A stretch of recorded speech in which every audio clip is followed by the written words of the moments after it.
প্রিয় শিক্ষার্থীরা, সবাইকে আসসালামু আলাইকুম। আমরা আজকে তোমাদের শেখাবো আমাদের প্রোটিন।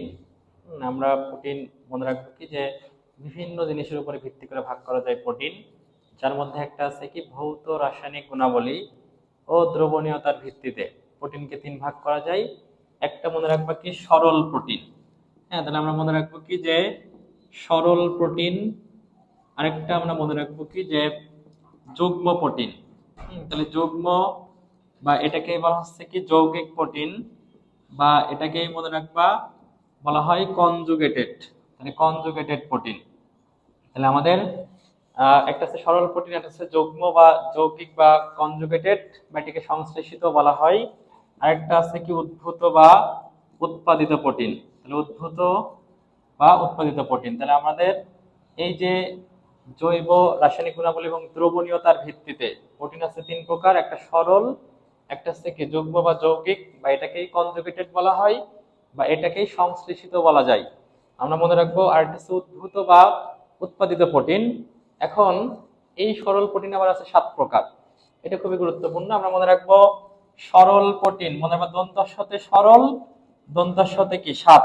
তাহলে সরল প্রোটিন 7 প্রকার। এই 7 প্রকার খুবই গুরুত্বপূর্ণ। তাহলে আমরা পড়বো কি দন্তের সাথে সরল, দন্তের সাথে 7। এই 7 প্রকার কি কি মনে রাখবা? মনে রাখবা হচ্ছে আগে পপি হাসে। তাহলে আমরা মনে রাখবো আগে পপি হাসে দিয়ে আমরা মনে রাখবো। তাহলে সরল প্রোটিন 7 প্রকার। পড়বো হচ্ছে আগে পপি হাসে, অর্থাৎ আতে হচ্ছে অ্যালবুমিন। তাহলে আতে কি মনে রাখবো আমরা? অ্যালবুমিন। আমরা মনে রাখবো গতে হচ্ছে গ্লোবিউলিন। তাহলে গতে গ্লোবিউলিন। আমরা পড়ছি আগের আতে অ্যালবুমিন, গতে হচ্ছে গ্লোবিউলিন। এই গতে আরেকটা মনে রাখবা, গতে হচ্ছে গ্লুটেলিন। তাহলে গতে হচ্ছে গ্লুটেলিন। তাহলে আমরা পড়ছি আগের আতে অ্যালবুমিন, গতে হচ্ছে গ্লোবিউলিন, গতে গ্লুটেলিন।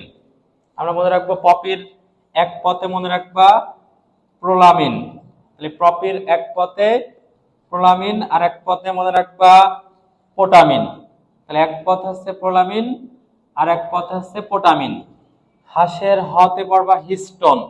তাহলে হাঁসে মানে কি হিস্টোন, আর দন্তার সাথে পড়বা হচ্ছে স্ক্লেরোপ্রোটিন। তাহলে স্ক্লেরোপ্রোটিন। তাহলে আমাদের এই সরল প্রোটিন 7 প্রকার। তাহলে খুবই গুরুত্বপূর্ণ। আমরা দন্তার সাথে পারছি সরল, দন্তার সাথে 7। তাহলে 7 প্রকার কি? আগে পপি হাসে, অর্থাৎ আতে অ্যালবুমিন, গতে গ্লোবিউলিন, গতে হচ্ছে গ্লুটেলিন। আমরা মনে রাখবো পপির পথ হচ্ছে প্রোলামিন, আরেক পথ হচ্ছে পোটামিন। হাঁসের হতে হিস্টোন, দন্তার সাথে আছে স্ক্লেরোপ্রোটিন। হ্যাঁ, আমরা দেখবো কি যুগ্ম কোনগুলা, যেটা প্রোটিনের সাথে একটা অপ্রোটিন অংশ। এগুলা যে কোনো কিছু যুক্ত হতে পারে, যেরকম প্রোটিনের সাথে যদি নিউক্লিক অ্যাসিড যুক্ত হয় তাহলে নিউক্লিয় প্রোটিন।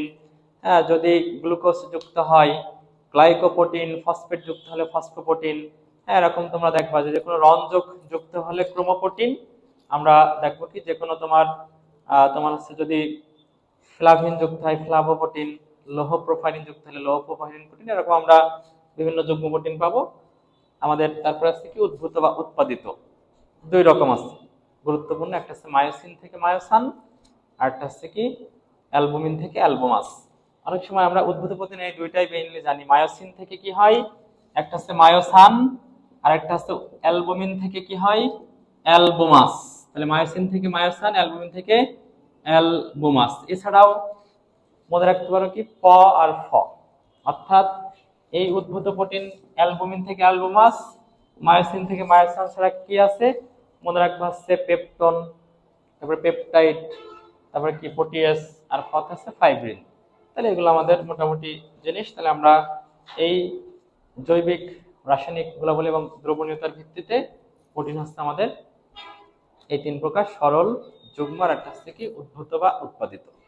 এই যে পড়লে আগে পপি হাসে, এরা হচ্ছে কি আমাদের অ্যালবুমিন, গ্লোবিউলিন, গ্লুটেলিন, আর পড়ছে প্রোলামিন, পোটামিন, হিস্টোন, আর কি স্ক্লেরোপ্রোটিন। এই যে যেগুলো আছে এর মধ্যে কিছু জিনিস আছে যারা পানিতে দ্রবণীয় কারা, পরীক্ষায় আসে, বা কোনটা হচ্ছে তাপে জমাট বাঁধে। এই যে আগে পপি হাসে, এই আগে পপি হাসে দিয়ে মনে রাখবা এর মধ্যে আগে হচ্ছে তাপে জমাট বাঁধে। তাহলে আগে পপি হাঁসের মধ্যে আগে তাপে জমাট বাঁধে। তাহলে আগে কি হচ্ছে, তাপে জমাট বাঁধে। তাহলে আমরা মনে রাখবো আগে তাপে কি হয়, জমাট বাঁধে। অর্থাৎ আতে হচ্ছে কি অ্যালবুমিন, অ্যালবুমিন আমরা পড়বো কি, গতে হচ্ছে গ্লোবিউলিন। তাহলে গ্লোবিউলিন আর অ্যালবুমিন কি হয়, তাহলে গ্লোবিউলিন এবং অ্যালবুমিন, তাহলে গ্লোবিউলিন আর অ্যালবুমিন হচ্ছে কি হয়, তাপে জমাট বাঁধে। তাহলে আগে তাপে জমাট বাঁধে মানে কি, অ্যালবুমিন আর গ্লোবিউলিন তাপে জমাট বাঁধে। সাথে পড়বা আমার প্রিয়া হিয়া, আমার প্রিয়া হিয়া পানিতে দ্রবণীয়। তাহলে আমার প্রিয়া হিয়া পানিতে দ্রবণীয়। আমরা মনে রাখবো কি, আমারতে হচ্ছে কি অ্যালবুমিন, আমারতে হচ্ছে অ্যালবুমিন। আমরা মনে রাখবো প্রিয়াতে হচ্ছে প্রোটামিন। তাহলে প্রিয়াতে প্রোটামিন আর হিয়াতে হিস্টোন, এই তিনটা আমরা মনে রাখবো কি হয়, পানিতে দ্রবণীয় হয়। তাহলে অর্থাৎ অ্যালবুমিন, প্রোটামিন আর হিস্টোন পানিতে দ্রবণীয়, বাকিগুলো অদ্রবণীয়। আগে তাপে জমাট বাঁধে অর্থাৎ অ্যালবুমিন আর গ্লোবিউলিন তাপে জমাট বাঁধে, বাকিগুলো বাঁধে না। তো দেখো এই অ্যালবুমিন দুইটার মধ্যে আছে, অ্যালবুমিন আছে তাপেও জমাট বাঁধে, পানিতেও দ্রবণীয়। আমরা পড়ছি গ্লোবিউলিন তাপে জমাট বাঁধলেও পানিতে দ্রবণীয় না। আমরা পড়ছি প্রোটামিন পানিতে দ্রবণীয় কিন্তু তাপে জমাট বাঁধে না, হিস্টোনও পানিতে দ্রবণীয় হইলেও তাপে জমাট বাঁধে না। তাহলে এখান থেকে আমার প্রিয়া হিয়া পানিতে দ্রবণীয় মনে রাখবো, আগে তাপে জমাট বাঁধে এটাও মনে রাখবো। সরল প্রোটিন মোট 7টা, আমরা বলছি আগে পপি হাসে। হ্যাঁ, আমরা মনে রাখবো উদ্ভূত মানে কি, আরেকটা অন্য প্রোটিন নতুন ভাবে হয়েছে, আর যুগ্ম মানে কি প্রোটিনের সাথে অপ্রোটিন অংশ যুক্ত হয়েছে। এই জায়গাটা খুবই গুরুত্বপূর্ণ, এখান থেকে প্রায় সময় কোশ্চেন আসছে, তোমাদের এই জায়গা থেকে একটা কোশ্চেন আসার মতো, খেয়াল করে একটু পড়বো আমরা, তাহলে আমরা একটা কোশ্চেন পেয়ে যাবো। ঠিক আছে, ধন্যবাদ।